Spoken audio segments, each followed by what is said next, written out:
being done.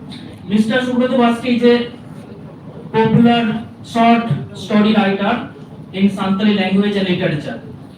He also writes poems, articles, essays, and one-act plays, etc. in various Santali literary magazines on regular basis. Recently, his famous short story named Ladu has been included in the PG syllabus of Sidho-Kanho-Birsha University, Jhargram, West Bengal. Besides, he is associated with a number of socio-cultural associations and organizations. Besides, he has been honored by various awards and prestigious prizes by different institutions, associations, and organizations. Now, we are honored to invite Mr. Subrata Baskey as our chief guest in this occasion. Now, I would like to request our chief guest to come on the dais and address our audience. Please come.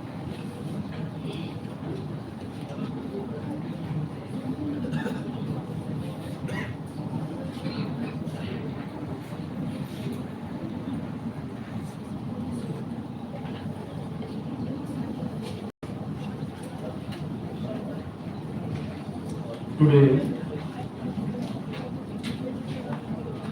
on this auspicious occasion of celebrating the India's 75th Azadi Ka Mahotsav, Amrit Mahotsav, I would like to thank National Commission for Civil Tribes and Sidho-Kanho-Birsha University for arranging such a nice program in such a place, in such a prestigious university, which is named after those tribal freedom fighters about whom we are going to discuss today here. Anyway, my previous speakers, Mr. Sidho and Mr. Ravi Sir, advisor of NCST, our registrar sir, they just elaborated lot of informations about our tribal freedom fighters. I am not going to repeat those. They have elaborated earlier. খুব ভালো লাগছে আজ যাদের নামে university তাদের নামে আমরা সেই সমস্ত স্বাধীনতা সংগ্রামীদেরকে নিয়ে আমরা আলোচনায় বসেছি এখানে। আমরা প্রথমেই আসবো তিলকা মাঝির কথা, তার নিয়ে সকলে প্রায় বললেন, সেখানে আমি বিস্তারিত আমরা যাচ্ছি না। তবে সেখানে একটা কথা বলবো, গোপীনাথ সেন তিনি তার স্বাধীনতা আন্দোলনে আদিবাসীদের ভূমিকা এই গ্রন্থে উপসংহারে তিনি লিখেছিলেন যে 1784 সালে তিলকা মুর্মুর নেতৃত্বে ভাগলপুরে আদিবাসীদের অর্থনৈতিক জীবনকে অবলম্বন করে যে বিদ্রোহ হয়েছিল তাতে ভারতে ব্রিটিশ সাম্রাজ্য কেঁপে উঠেছিল। তবে এখানেই বোঝা যায় যে তিলকা মুর্মুর নেতৃত্বে যে আন্দোলন হয়েছিল কতটা বেগ পেতে হয়েছিল সেই আন্দোলনের ফলে, এখান থেকে তার অনুমান করা যায়। তিনি এছাড়া তিনি লিখেছেন, তিলকার অব্যর্থ তীরে ভাগলপুরের শাসক ক্লিপ্যান্ড সাহেব ইহলোক ত্যাগ করেন। মনে হয় তিলকাই হলো ভারতের প্রথম শহীদ। আমরা ক্ষুদিরাম বোস তাকে আমরা প্রথম শহীদ হিসেবে উল্লেখ করে থাকি, but Gopinath Sen, he has clearly mentioned maybe Tilka Murmu is the India's first martyr. আমরা এরপরে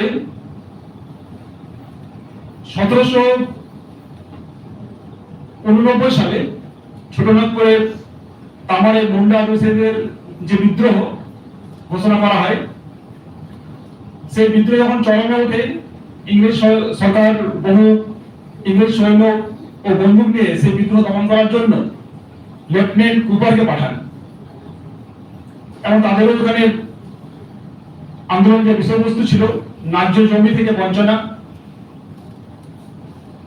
এই সংক্রান্ত ডাক্তার ডেভিডসনের রিপোর্ট থেকে জানা যায় জায়গাদিররা ভীষণভাবে প্রজাপীড়ন করত। 1820 সালে মুন্ডা আদিবাসীরা তাদের অত্যাচারে মুন্ডা আদিবাসীরা ক্ষুব্ধ হয়ে সংগ্রামে লিপ্ত হয় এবং এই বিদ্রোহের দুজন নেতা হলেন রকদেও বারুদান এবং কোন্তা। এবং এই তামারে বিদ্রোহে আরো কিছুজন স্বাধীনতা সংগ্রামের নাম পাওয়া যায়, যেমন সিংভূমের পোড়াহাট থেকে টোপা, সুনু, বিনরাই, কাতে সর্দার। এছাড়াও সোনপুর পরগনা থেকে সিংরাই মানকি, দুমতা, মুন্ডু। এছাড়াও সাদাম মানকি, বারা মুন্ডা, মথুরা মুন্ডা এবং গঙ্গা মানকি। এই সমস্ত মুন্ডা স্বাধীনতা সংগ্রামীদের আমরা নাম পাচ্ছি। এখানে যে চুয়ার বিদ্রোহ, এ নিয়ে ঐতিহাসিক জেসি ঝা তার দ্য ভূমিজ রিপোর্ট এই গ্রন্থে উল্লেখ করেছেন মানভূম, সিংভূম, ধলভূম, পাকভূম এলাকার আদিবাসীগণ লড়াই করেছিলেন তাদের জমি বেদখল হয়ে নিলামে বিক্রি হওয়ার জন্য। হিস্টোরিয়ান জেসি প্রাইস এর দ্য গ্রেট চুয়ার রিবিলিয়ন গ্রন্থেও এই সংক্রান্ত স্পষ্ট তথ্য পাওয়া যায়। এছাড়াও আমার পূর্ববর্তী বক্তারা সকলেই সাঁওতাল বিদ্রোহ সিধো-কানহুর নেতৃত্বে, সে নিয়ে আমি যাচ্ছি না, সকলে আলোচনা করলেন। এছাড়াও এখানে যে সাঁওতাল বিদ্রোহ, সিধো-কানহু, চাঁদ ভৈরব এবং তাদের দুই বোন ফুলো ছানো, এছাড়াও কিছু স্বাধীনতা আন্দোলনের সংগ্রামীদের নাম পাওয়া যায় যারা সিধো-কানহুকে ভীষণভাবে সহযোগিতা করেছিলেন, যেমন বেনাগাড়িয়ার দুর্গা মাঝি ও মাটুর পারগানা, বারোলেশিয়ার রাম পারগানা মেঘু মাঝি, জামলোর মণি পারগানা, সিলিঙ্গির চাম্পাই মাঝি, পিঁপড়ার হারমা মাঝি, চান্দ্রাই মাঝি, শালবনের মুরলি মাঝি, লিটিপাড়ার বিজয় মাঝি, আমগাছিয়ার রঘু মাঝি, লক্ষণপুরের সিংহাই মাঝি, উপরবাঁধের সিনু মাঝি, এছাড়াও বীরসিং মাঝি, গোছয় মাঝি, ত্রিভুবন সাঁওতাল, মানসিং মাঝি, সুন্দর মাঝি প্রমুখের নাম পাওয়া যায়। ঠিক 1855 যে সময় সিধো-কানহু হুল করছিলেন, সেই সময় আরো এক স্বাধীনতা সংগ্রামের নাম পাওয়া যায়। তার সংক্রান্ত সেরকম তথ্য না পাওয়া গেলেও সাঁওতালি গানে কিন্তু তার নাম রয়েছে। তিনি হচ্ছেন গজল, সাঁওতালিতে উচ্চারণ হয় গজল। সাঁওতালি যে গানটি রয়েছে সেই তার বাংলা অর্থ করলে এমন হয়, তাকে বন্দী অবস্থায় সিউড়ি জেলে যখন নিয়ে যাওয়া হচ্ছে, সেই সময় তার মা তাকে জিজ্ঞাসা করছেন যে বাছা, তোমার হাতে পায়ে বেনি বাঁধা, তুমি যাচ্ছ কোথায়? সেই সময় বাজাল তিনি উত্তরে তার মাকে জানান তার হাতে বালা আর পায়ে ঘুঙুর বাঁধা, সে সিউড়ি মেলা দেখতে যাচ্ছে। তাকে নিয়ে যাওয়া হচ্ছে জেলে, সে কিন্তু সেগুলো বাঁধা অবস্থায় সিউড়ি জেলে নিয়ে যাওয়া হচ্ছে বন্দী অবস্থায়। সে বলছে, মা আমি জেলে নয়, I am going to C the Suri fair, Suri মেলা যাচ্ছি। এবং এই কথার মাধ্যমে তার মধ্যে যে স্বাধীন চেতা, তার মধ্যে যে স্বাধীন হওয়ার যে আকাঙ্ক্ষা, এটাই মনে হয় প্রকাশ পায়। আরো একটি তথ্য হচ্ছে Ghazal, he is a very famous well flute player, খুব ভালো বাঁশি বাজাতে পারতেন। যখন তাকে বন্দী করে নিয়ে যাওয়া হয় সিংড়ি জেলে, তিনি তার সঙ্গে বাঁশিটাও নিয়ে যান। আমরা নারায়ণ সিং, রানী দুধালো, তাদের আমরা আগে শুনলাম। এখানে থামান ডোরার কথা বলবো। 1879 সালে অন্ধ্রপ্রদেশের কোয়া আদিবাসী যারা পূর্ব গোদাবরীর রামবাঞ্চলে বিদ্রোহ করেছিলেন তারা। আমরা বিরসা মুন্ডার কথা শুনেছি। আরেকজন কথা বলবো এখানে ডমন হেমব্রম। ডমন হেমব্রম এখানে মেদিনীপুর জেলা, বর্তমানে জেলা ঝাড়গ্রাম জেলা, ঠিক ছেনাবাদর এলাকার আমরা অনেকেই জানি, রানীগঞ্জের কাছাকাছি ছেন্দাবান্ধর এলাকা। সেই এলাকাটা হচ্ছে প্রচন্ড ঘন জঙ্গল, নির্জন এলাকা। যে সময় সারা বাংলা জুড়ে বঙ্গভঙ্গ আন্দোলনের আগুন রয়েছে দাও দাও করে, যে সময় বিপ্লবীরা সেই সমস্ত জায়গাতে লুকেতেন গোপন জায়গায়। এবং এই দমন হেমব্রম তিনি কিন্তু ক্ষুদিরাম সেই ভালুকবিঘা গ্রামে লুকিয়েছিলেন এসে। এবং Daman Hembram he help him how to tie bombs, কিভাবে বোম বাঁধতে হয় তিনি কিন্তু হেল্প করেছিলেন এই দমন হেমব্রম। এবং ক্ষুদিরামের ফাঁসি হয় যখন 1908 সালে 11 আগস্ট মুজফ্ফরপুর সেন্ট্রাল জেলে। তারপরে তারা এখানে পুলিশ সন্ধান পায়, সেই গোপন জেলার সন্ধান পায়। তারা গ্রামে আসেন এবং দমন হেমব্রমকে গ্রেফতার করেন এবং তাকে পরে পিটিয়ে মারা হয় দমন হেমব্রম। এছাড়াও আমরা যে সমস্ত মহাত্মা গান্ধীর নেতৃত্বে যে সমস্ত আন্দোলন হয়েছিল, অসহযোগ আন্দোলন, অহিংসা আন্দোলন, ভারত ছাড়ো আন্দোলন, সেসবে বিভিন্ন এলাকার আদিবাসীরা অংশগ্রহণ করেছিলেন। তাদের কিছুটা নাম বলছি, যেমন দুমকার লাল হেমব্রম, মেদিনীপুরের বড়বাজার বাবুলাল হেমব্রম, রামপুরের লক্ষ্মীরাম হেমব্রম, দিনাজপুরের ফুলচাঁদ মুর্মু প্রমুখ।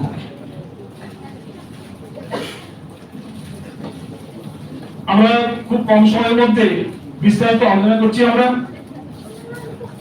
আমাদের যে সমস্ত আদিবাসী স্বাধীনতা সংগ্রামীরা সংগ্রাম করেছেন, তারা কিন্তু 1947-এর যে আমরা স্বাধীনতা পেয়েছিলাম দেশ, তার পথকে সুগম করে দিয়েছিল।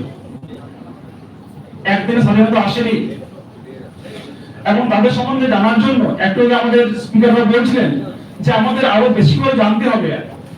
We need to be historians. আমাদেরকে নিজেদেরকে ঐতিহাসিক হতে, আমাদেরকে লিখতে হবে। তোমাদের তার জন্য বলবো, স্টুডেন্টস মেনলি বা যারা রিসার্চ করছো, তাদেরকে কিছু বই আমি বলছি, যেমন tribal freedom fighter of India ARN Srivastava, K Datta হচ্ছে দ্য ইনসারেকশন অফ 1855-57, W হান্টারের the annals of rural Bengal, এখানে কুমার সুরেশ সিং এর Birsa Munda and his movement, Dhirendranath বাস্কের খুব ভালো বই রয়েছে সংক্রান্ত গণ আন্দোলনে সাঁওতাল সমাজ। তার আরো একটি বই রয়েছে সাঁওতাল গণসংগ্রামের ইতিহাস। এখানে ডক্টর জে.সি. ঝা তার দ্য ভূমিজ রিভোল্ট। এছাড়া ডক্টর সুচিব্রত সেনের the Santals crisis of identity and integration. এখানে পরিমল হেমব্রমের শুধুমাত্র ট্রাইবাল স্বাধীনতা সংগ্রামী, আদিবাসী স্বাধীনতা সংগ্রামীদের উপর একটা বই রয়েছে, সেটা বইটির নাম হচ্ছে আদিবাসী স্বাধীনতা সংগ্রামীদের কথা। এই ধরনের বিভিন্ন বই রয়েছে। এই সমস্ত বইগুলো আমরা ন্যাশনাল লাইব্রেরি বা বিভিন্ন লাইব্রেরিতে পেতে পারি। এছাড়াও আরো একটি সহজ মাধ্যম হচ্ছে, যে সমস্ত আদিবাসী মেলাগুলো হয় সেখানে প্রচুর বুক স্টল বসে ইদানিং সমস্ত জায়গাতে, এবং সেখানে দেখা গেছে কিন্তু প্রচুর ভালো ভালো বই সেখানে, শুধু not only in Santali but Hindi হোক, বাংলা হোক, ইংলিশে প্রচুর ভালো ভালো বই আসে। আমি সকলকে বলবো যে সমস্ত বইগুলো কালেকশন করে, we have to write our own history and we have to focus their struggle. আমাদের যে সমস্ত স্বাধীনতা সংগ্রামী তারা সংগ্রাম করেছিলেন, কিন্তু আজ পর্যন্ত সে স্বীকৃতি সম্পূর্ণভাবে দেওয়া হয়নি। মেবি তারাও কিন্তু হয়তো সেই স্বাধীনতা চেয়েছিলেন। In the words of poet Rabindranath Tagore, where the mind is without fear and the head is high, head high, চিত্ত যেটা ভয় শূন্য উচ্চচিত আছে, তারা হয়তো মাথা উঁচু করে বাঁচতে চেয়েছিলেন। যেহেতু তাদেরকে গুরুত্ব দেওয়া হয়নি, তাদের সংগ্রামের কথা সঠিকভাবে রচিত হয়নি, তাই হরিন্দ্রনাথ চট্টোপাধ্যায় লিখেছিলেন তিনি, we talk of Gandhi and Jawaharlal, of Motilal, Tilak and the rest, but never of these men who dared their best to bullets and next to swinging rope. আমরা তাদের কথা লিখিনি, তাদেরকে অবজ্ঞা করা হয়েছে। সকলকে আমি বলবো, আমরা আরো এই সমস্ত পড়াশোনা করি, আরো অনুসন্ধান করে আমরা রিসার্চের কাজে এগিয়ে যাই, এবং we have to right, we have to focus, we have to respect our freedom fighters by ourselves through writing and focusing them. Thank you all. Thank you, Ravi Shankar sir. Very nice discussions.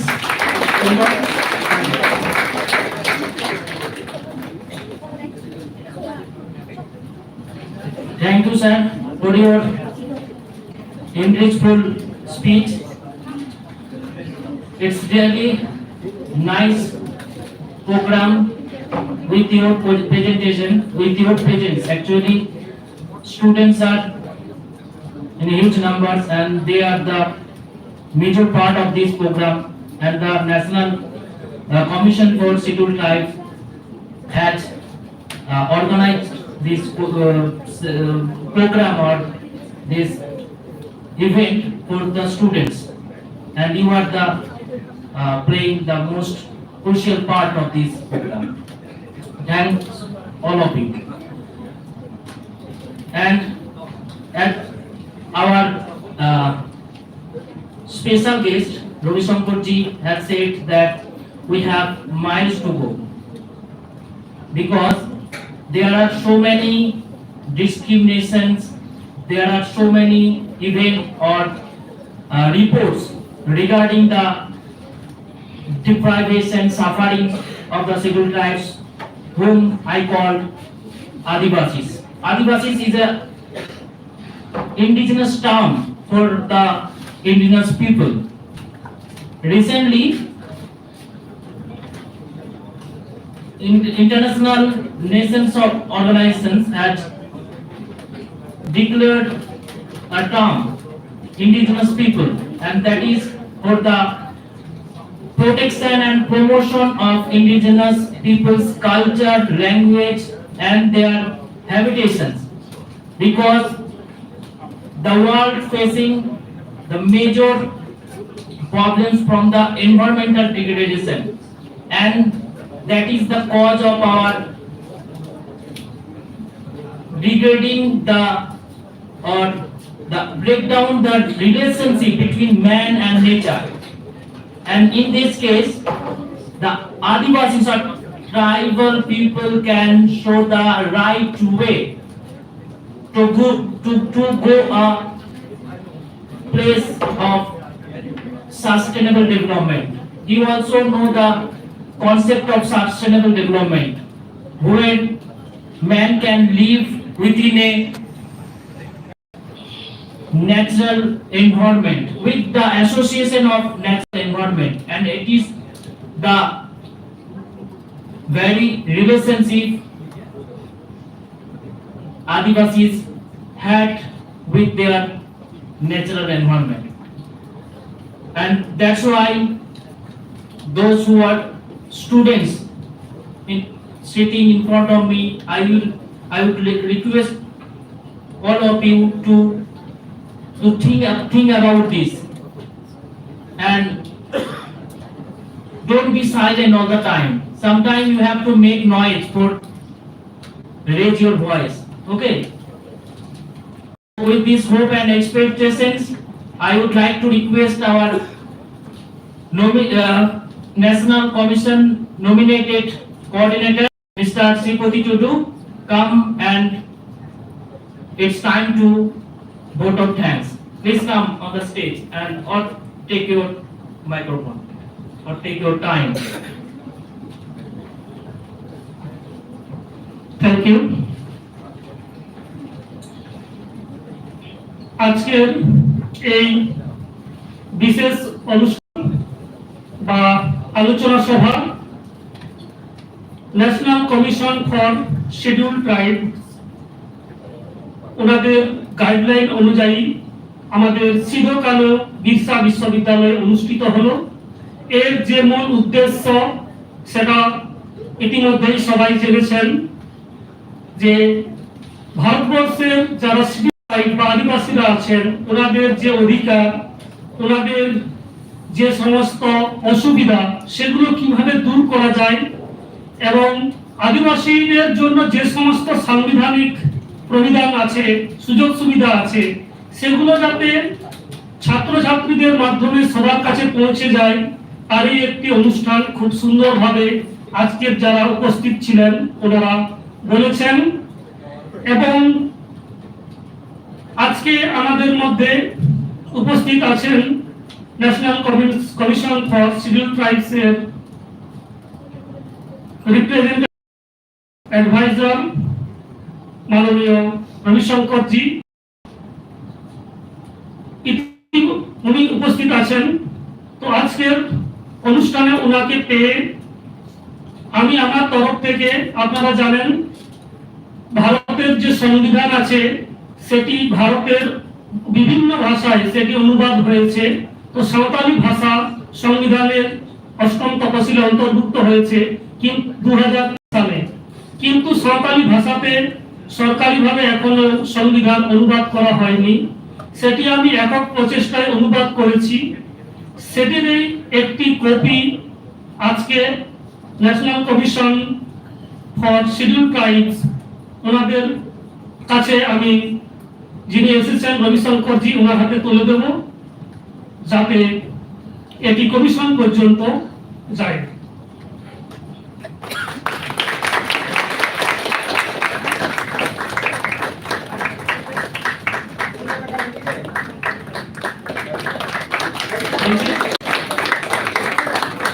This is special moment. This is special moment of this program, and it's I forget to remember the matter that Siputida is a national figure now, and he is a translator of Indian Constitution in Santhali language. So it's a matter of great honor of all of us. Okay. Please, Siputida, come and give vote of thanks. Vote of thanks দেওয়ার আগে আমাদের যারা উপস্থিত দুজন বক্তা আছেন এবং অতিথি আছেন ওনাদেরকেও আমার সম্পাদিত দুটি বই, একটা হচ্ছে সাঁওতালি সাহিত্যের বিদ্রোহী কবি সর্বপ্রসাদ কিস্কু, ওনার জীবন এবং কার্যাবলী নিয়ে একটি সম্পাদিত গ্রন্থ, সেটি আমি তুলে দিতে চাইছি আজকের মুখ্য অতিথি সুব্রত বাস্কের হাতে। এবং বিশ্ববিদ্যালয় থেকে রবীন্দ্রনাথ ঠাকুরের 65টি নির্বাচিত সাঁওতালি কবিতা, নির্বাচিত বাংলা কবিতা সাঁওতালি ভাষায় অনুবাদ করা হয়েছে, সেটিরও সম্পাদনা আমি করেছি। তো সেই বইটি আজকের যিনি স্পিকার আছেন ওনার হাতে তুলে দিতে চাইছি।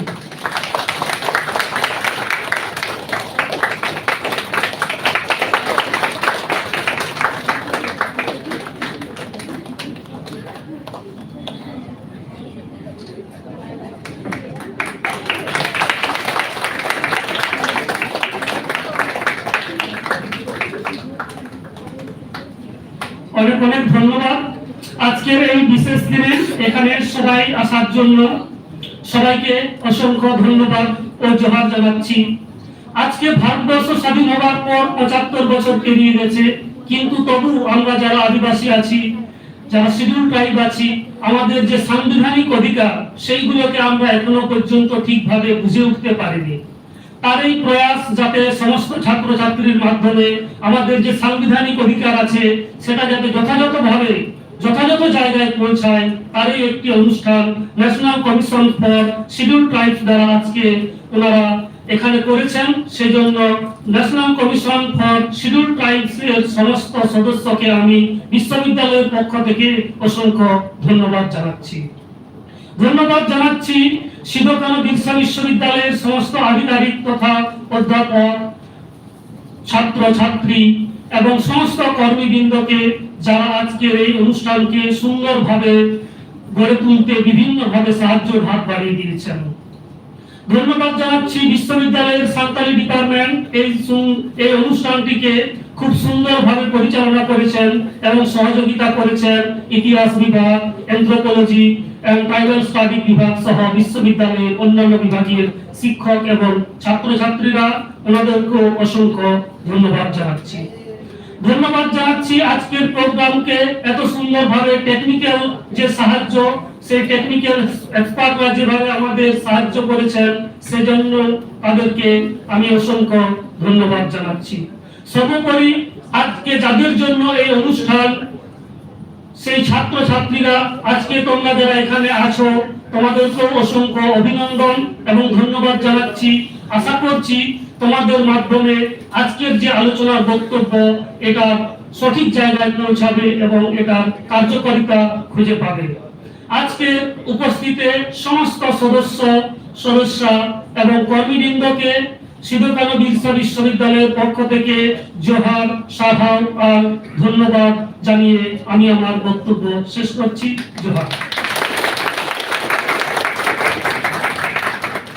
Now it's time to stand up for our national anthem.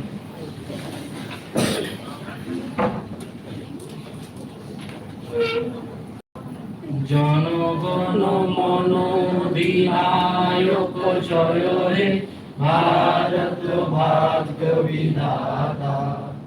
Punjab Sindhu Gujarat Maratha Dravida Utkal बंग, विंध्य हिमाचल यमुना गंगा उच्चल जलधि तरंग।